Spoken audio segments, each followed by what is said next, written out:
This is a big one, guys. Tesla last night just dropped 3 major announcements that they've hit 3 important milestones. First, at the very last minute, meeting their deadlines, Tesla's full self-driving team led by Ashok Goswami released the last 2 features we've all been waiting for. FSD is now on a Cybertruck, and even more important, end-to-end neural network for highway driving. We'll watch the early tests of FSD on Cybertruck. Plus, now that actual Smart Summit has gone wide release, videos of cars driving themselves in parking lots across the US are going viral. Second, Tesla China's Vice President Grace Tao just announced they've hit their latest major milestone, now having exported the 1 millionth car from Giga Shanghai. Third, Tesla gave an update that the Megapack factory in Shanghai is now 60% complete. At lightning speed, they're on track for production in first quarter of 2025. Finally, as a bonus, we'll show you what Tesla Korea has been posting on their social media accounts. Jeff and I have some ideas of what that might be. Some very odd clues, likely about something very big to come. So Jeff Lutz is a multi-decade supply chain executive and chief quality officer. He's now CEO of his own supply chain consulting firm. Thank you so much, Jeff, for joining me.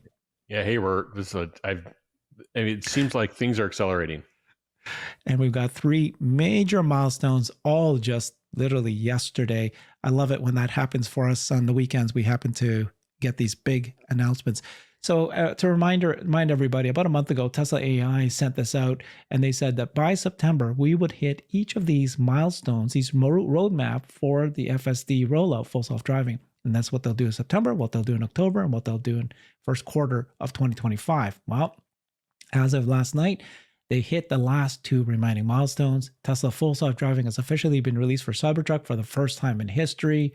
This is the release notes. We'll go through this in a little detail because there's a lot of upcoming improvements beyond the 2 big ones. But it also includes not that just Cybertruck has FSD. We'll show you some of those videos. But now this version of FSD allows for the first time end-to-end single stack highway and city streets all having the same.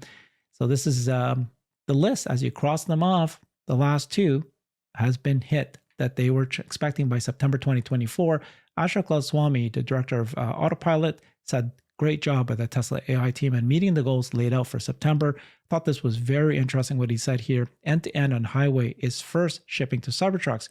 We are close to an early release build for the remaining platforms. That's our AI3 and AI4, and will release to internal employees in next week or so. So they're not far behind. What do you think about all this, Jeff? Yeah, just some perspective. This is a big operation here. You've got in North America, I think over 2 million vehicles on the road, and probably greater than 500,000 or more using FSD. Speculating, we don't know the exact number. It could be much higher than that, given the advancements and improvements in it. But this is a big operation. You have millions of vehicles, and I just in the last week, I have a hardware 4 vehicle and I have a Cybertruck, and I've received 3 different software releases, and Tesla manages it really well. You're prompted. You can either take the release or you can take it overnight when you're sleeping. You wake up and your car is updated.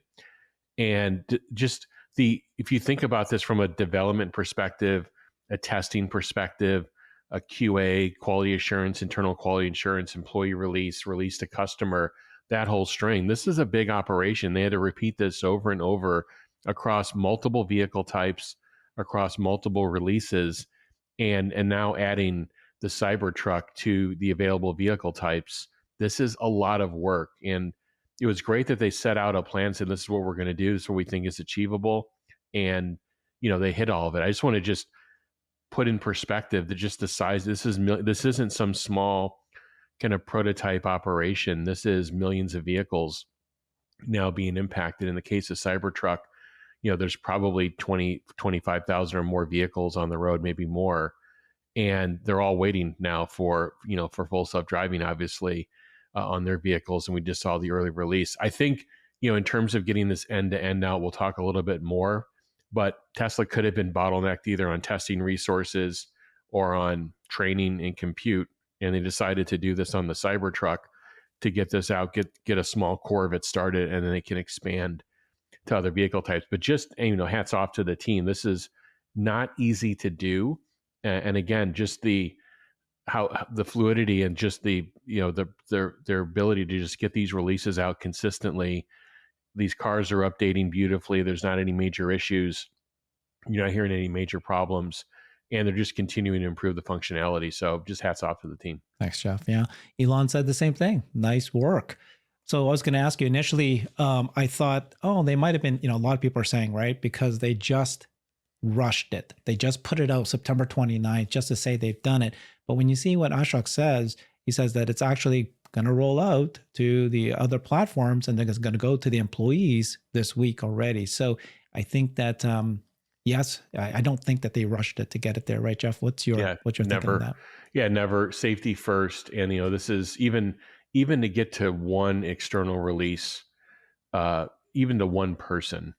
Like for example, the FSD releases that went out to a handful of people, even just to go to one person, the amount of testing that's involved, and if they find any safety critical issues, either in their component testing or their system level testing and QA testing, and certainly their employee testing, that's a stop on one kind of mentality. There's no way that they would let it out if they see it. And again, remember, Tesla releases in these smaller batches and then in smaller waves and then successive larger waves.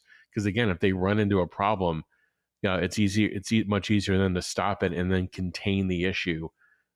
Phase containment's a really important thing in software development, software testing, and quality assurance. And that's why they do it in these small batches and waves. So there's no way that they would have allowed it to go out. Again, there could have been an unknown issue and something could occur and then they would stop it. But definitely safety first and quality first with their approach. Let's watch some videos. So we've got videos from Omar's catalog. We've got videos from Chuck Cook. I think we believe there's only 3 people, including Dirty Tesla, who has Cybertrucks, who has this FSD rolled out to them as of last night. So here's a video of Omar testing out Cybertrucks, actually able to drive itself for the first time, full self-driving.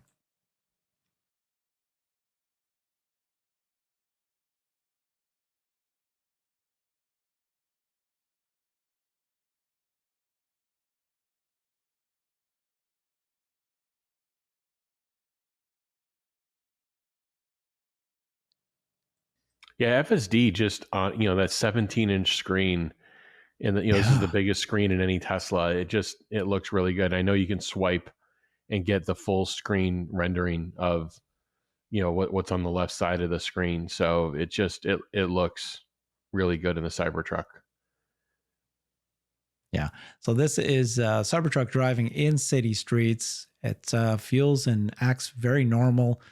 We just had Chuck Cook do a live stream with us as well. We watched some of his videos, and they're basically saying it is very good. There's only one issue that they found, all 3 of them have found, about turning left.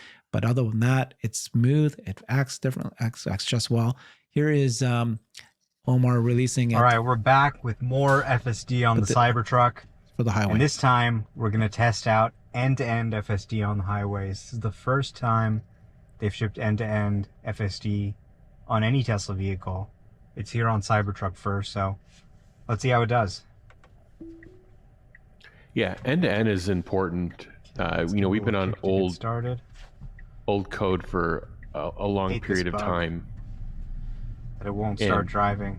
The ping-ponging. You've got the multiple lane changes, maybe excessive lane changes on highway. So this is going to be a big update because we've seen this divergence in the improvement in the city driving, and then the highway driving a left turn onto Lincoln being stagnant. Boulevard. And you notice he's got the full screen rendering on there. And again, I just want to say thanks to folks like Omar, Dirty Tesla, Chuck Cook, all the early testers that they get these releases within minutes, if not just a few hours. They're out there. Behavioral characteristics testing. Very similar to other FSD cars. I've noticed with 12.5 it doesn't go on the green light right away. Kind of checks to make sure it's clear. This car is exhibiting all the same behaviors.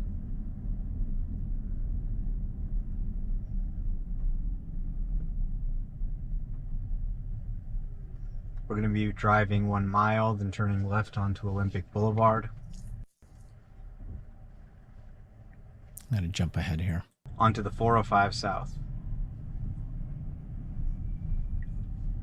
Come on, let's make this light. Move it, people. Come on.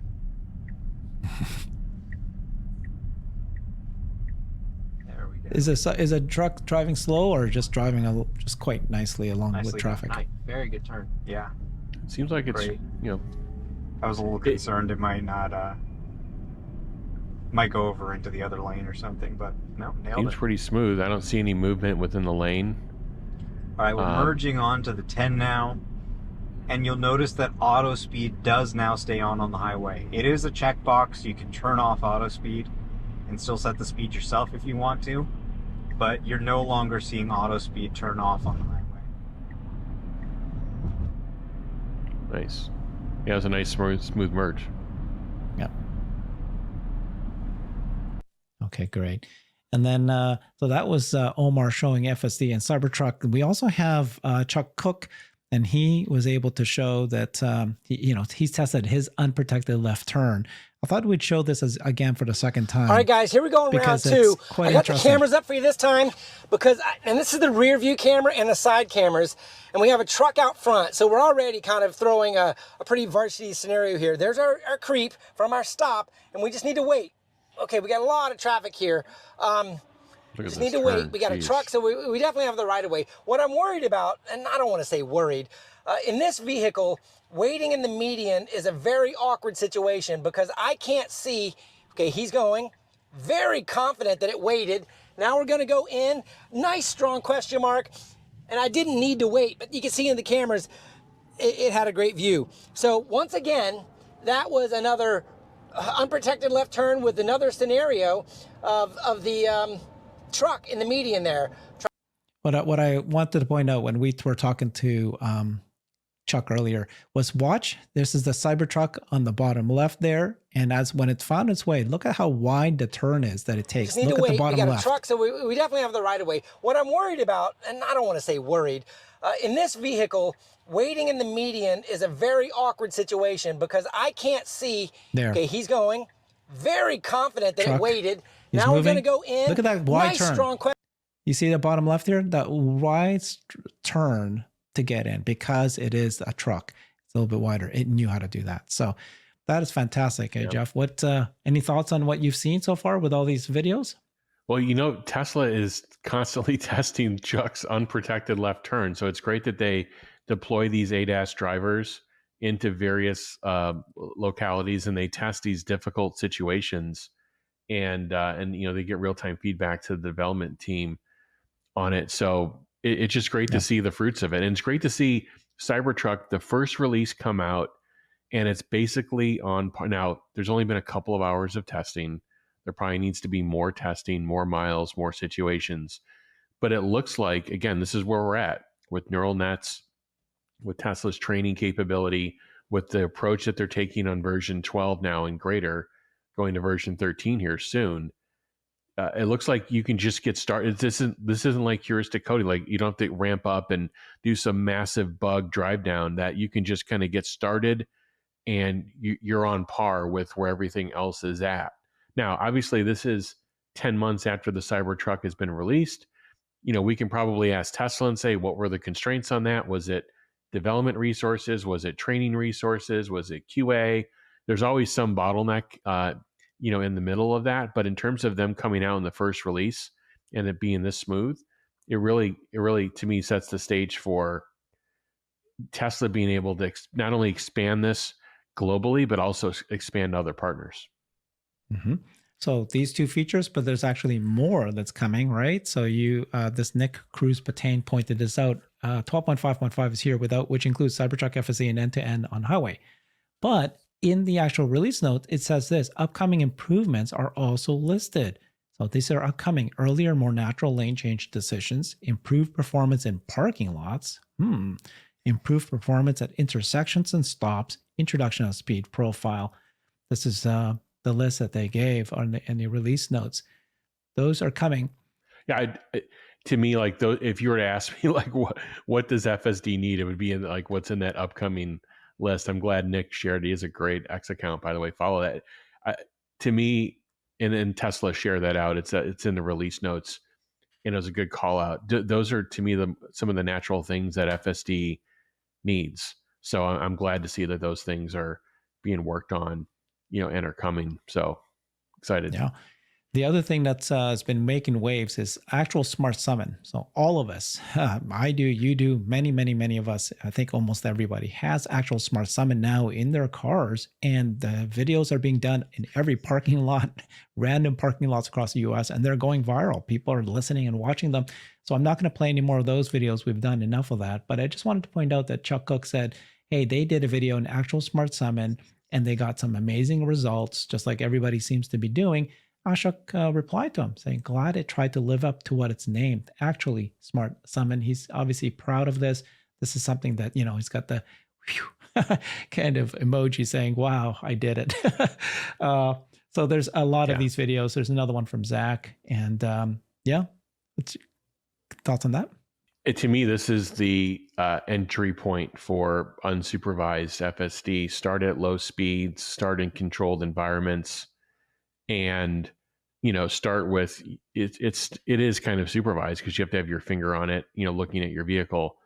But the next step will be is you don't have to put your finger on that button, and you'll just summon your vehicle to you, and it's got a dual purpose. It is to me the early steps of unsupervised FSD. It's also to me important training information for picking up people and dropping them off, and eventually with banish capability, which is you step out of your vehicle and it goes and finds a parking spot. Just imagine talking about this 2 years ago, and I know Tesla's been promising this for a couple of years. There's the famous X posts about this, but obviously they went to a completely different approach to the architecture for full self-driving, and now they're ramping up all these features and capabilities with smart summon coming in, and then reverse coming, and to be able to reverse out of a parking spot, reverse out of any situation.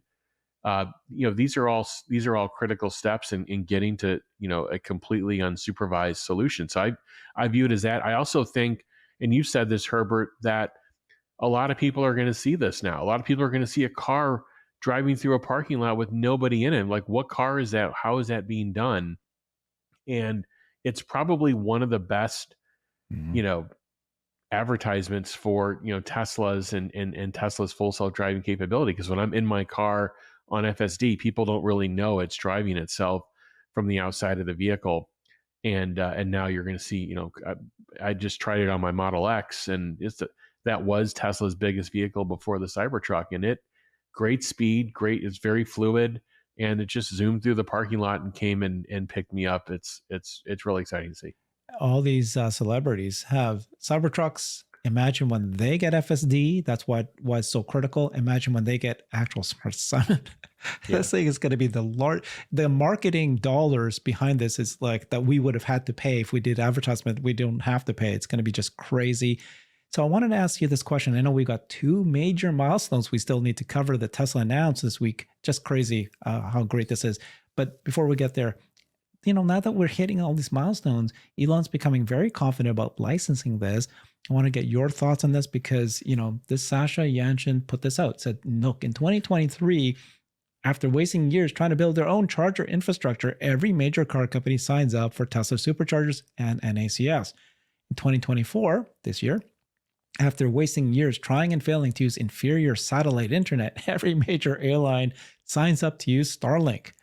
And then in 2026, right, that's his guess, right, a couple of years from now, after wasting years trying to build their own self-driving software, every major car company signs up to Tesla OS and FSD. Elon, she goes, just wait for the first announcement from Ford or whoever has the balls. The others will inevitably queue up after.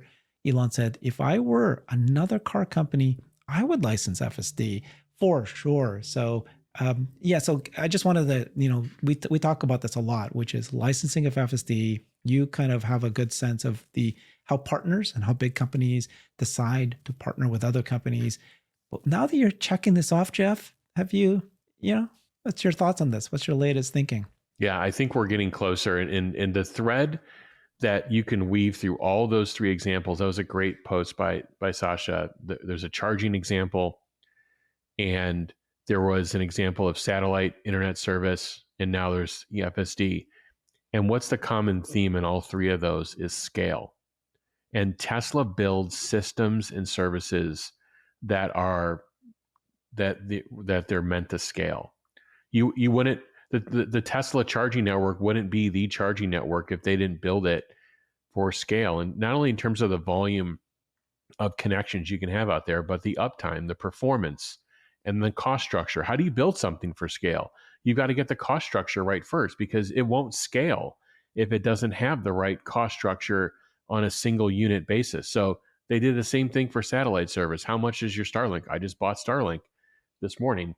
And they're building something that gives you great capability and great power as a consumer. And they approached it from a cost perspective. They approached it from a design perspective, from a supply chain perspective, to be able to scale. And now FSD, everybody's looking at, well, look what this company does. Look what that company does with Cruise, or so. Look what these different companies do. But when you look at the system that Tesla is building, if you're another automaker, you're going to get something that could potentially scale globally. You are getting something, and you sell cars globally. That's going to be important. You're getting something that, from a cost perspective, is the lowest cost at the, call it the edge device level. The edge device is the actual car or the subscriber in this situation.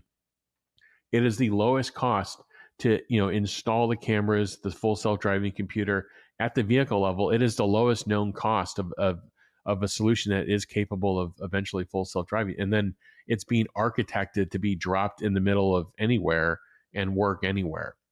And so with those three things in mind, if you're a company and you're in the vehicle business, and you have to look at, like, what are you developing? This is what management teams look at. This is what boards look at. Okay, what are we doing? What is the development cost of what we're doing? What is the performance and total available market of what we're developing? Where can we sell this thing, and how much can we sell it for? What's the level of performance? And then what's the competition out there doing? What's, such and such company here or there? What's Tesla doing? Okay. And then you look at it and say, well, can I make this better than what they're doing, or should I buy it, and should I partner with them? And I think a lot of these companies, and you look at these things over a multi-year trajectory. And I think a lot of these companies are having these conversations right now, just like a lot of these companies were having the conversation 2 years ago about charging. Like, we're trying to ramp up EVs, but people don't want to buy our products because they're worried that they don't have a place to charge. They're having the same conversation about autonomy. And the longer they wait, look at even the gap inside of Tesla to get Cybertruck. The longer they wait, the further they may be at the end of the line. And you know what? The more that Tesla matures this solution and becomes better and better, the higher the cost Tesla can charge when cutting that contract with someone. The first person that comes in and partners with Tesla is probably going to get the best deal. Exactly. Okay, that was a great topic. We have another big milestone that Tesla just announced, and that is, Tesla Asia posted us out saying that they've now exported the 1 millionth car from Giga Shanghai. And this is from Grace Tao. The facility has become Tesla's primary export hub, shipping cars worldwide in just 4 years. So what happened was, Grace Tao, who's a vice president of Tesla in China, she posted on Weibo, the social media platform there, that they've done this. And this is her post, basically saying, today, the 1 millionth Tesla made in China was shipped from Shanghai Nangan terminal. In just 4 years since the first batch of vehicles were exported, Tesla made in China has been exported, Tesla's made in China, to many countries. Europe, Asia Pacific, Australia, New Zealand, has been highly recognized by overseas markets. Thank you to every new and old car owner for their love and support. We continue to serve global consumers with high quality products, accelerate the world's transition to sustainable energy. Yeah, thoughts on that? Huge milestone. So in China, this is a big deal.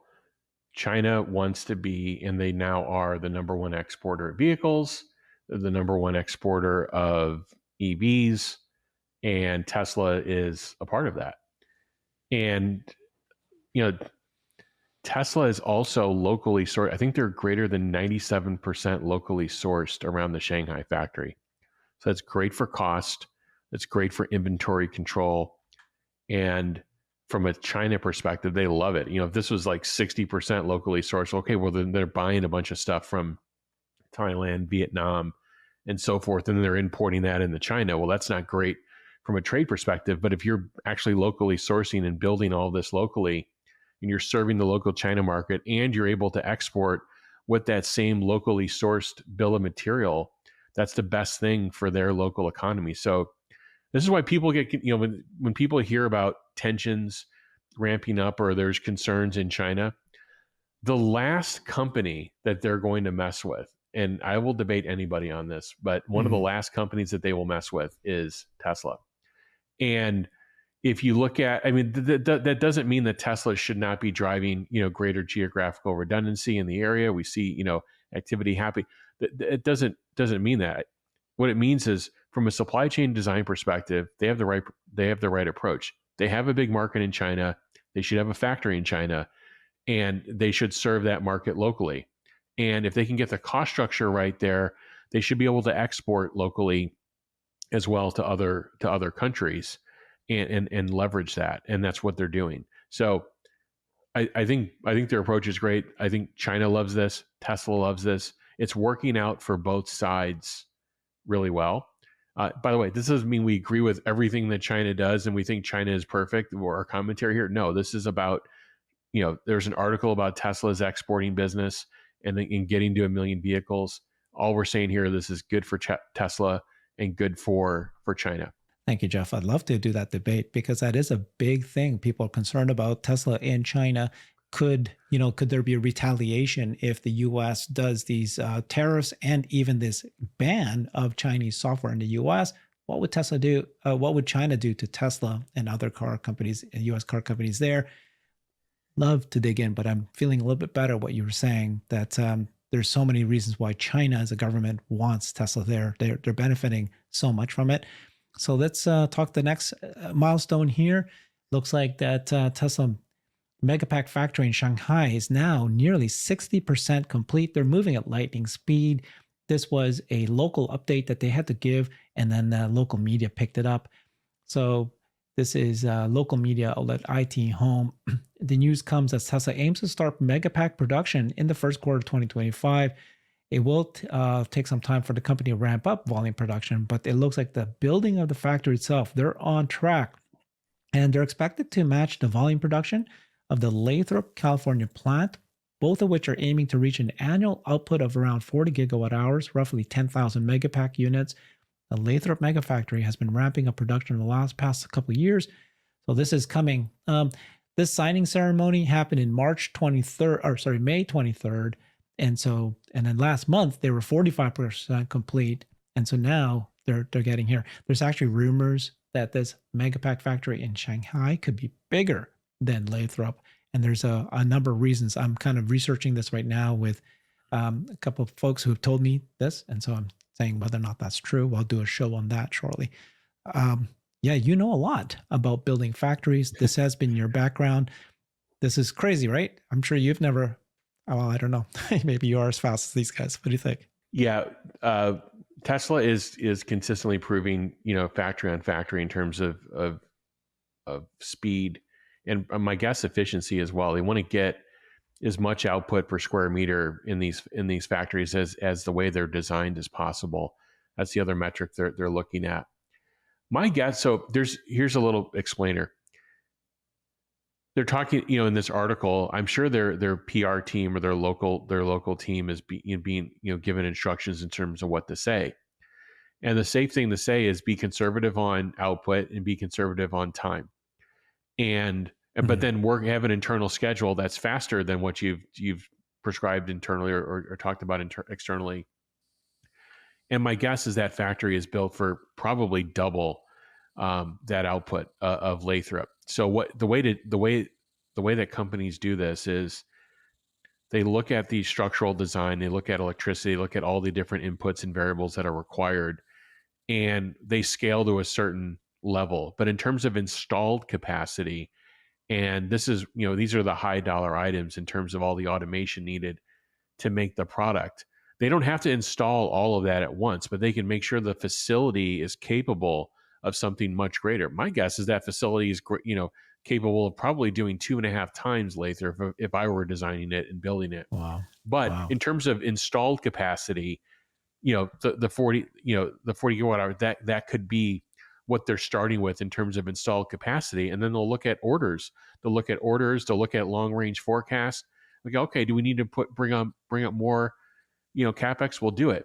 And the other thing that they're doing is this is probably version 2.0 of a Megapack factory, meaning if Tesla were to redo Lathrop again in Lathrop, there are probably a series of changes. There's new changes in automation to improve speed, to improve, again, output per square meter. And this factory is probably getting all of those. So this is probably a 2.0 of a Megapack factory. So with those factors in mind, my guess is they are not sandbagging, but in terms of output and in terms of schedule, my guess is Tesla will be able to exceed both. But they control everything. So if they don't get orders greater than the 40 gigawatt hours, they don't have to say we built this 80 gigawatt hour factory and it's only half full. They'll install capacity to the 40 and run it at max. But if they have an outlook for greater than that, they've got the facility to do it. Oh man, Jeff, I love this. I love it. Thank you for your experience and sharing this kind of almost backstreet kind of information. What is it, baseball or inside baseball a little bit? Because the industry, you know how it works, you know what PR is supposed to do and all that. So thank you for sharing that. That really is very helpful. Next story here is very interesting. There's a clues that Tesla Korea has been dropping. So let's take a look at this and see what you think is happening here. So Tesla Korea, right? The account in Korea has been revealing slowly every single day a little clue. And are they telling us to crack the code, right? So you can see here that on September 27th, they dropped this photo. I'll show you bigger photos of it. Then you got this photo a day later, and then this photo a day later. They're all something to do with a zero. So first, 3 days ago, they said this. Well, it's a bunch of zeros. Looks like they're lines of codes, like the matrix through computer.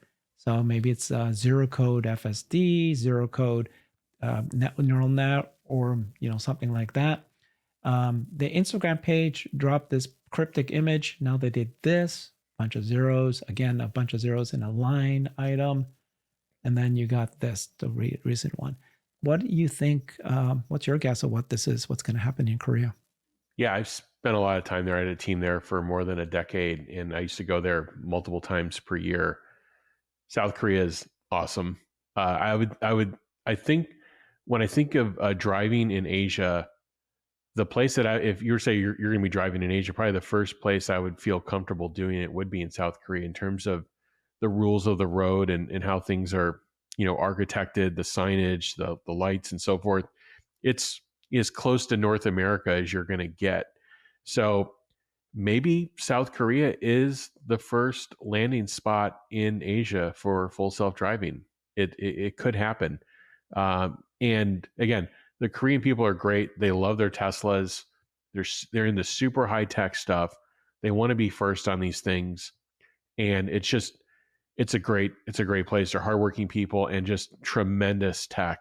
If you think about what's being built there, all the way from silicon, obviously with Samsung, with SK Hynix, with all these great companies that are there. A lot of the high bandwidth memory for all the AI infrastructure comes out of South Korea, and Samsung and SK Hynix and so forth. Again, all the way their smartphone industry, tablets, everything, and then of course automobiles.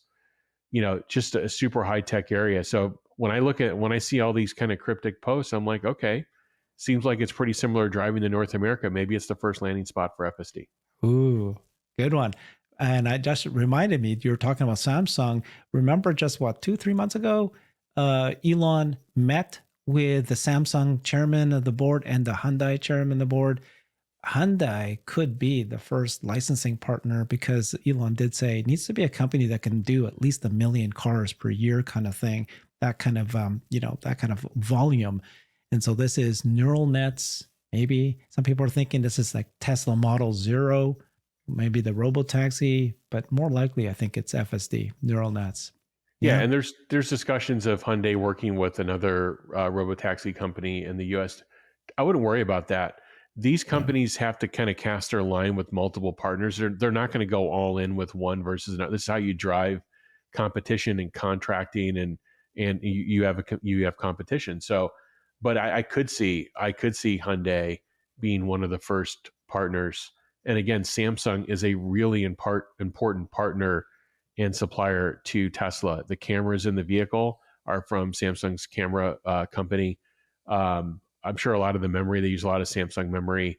And of course, for silicon fabrication, they're another huge partner. They've got a huge fab in Austin.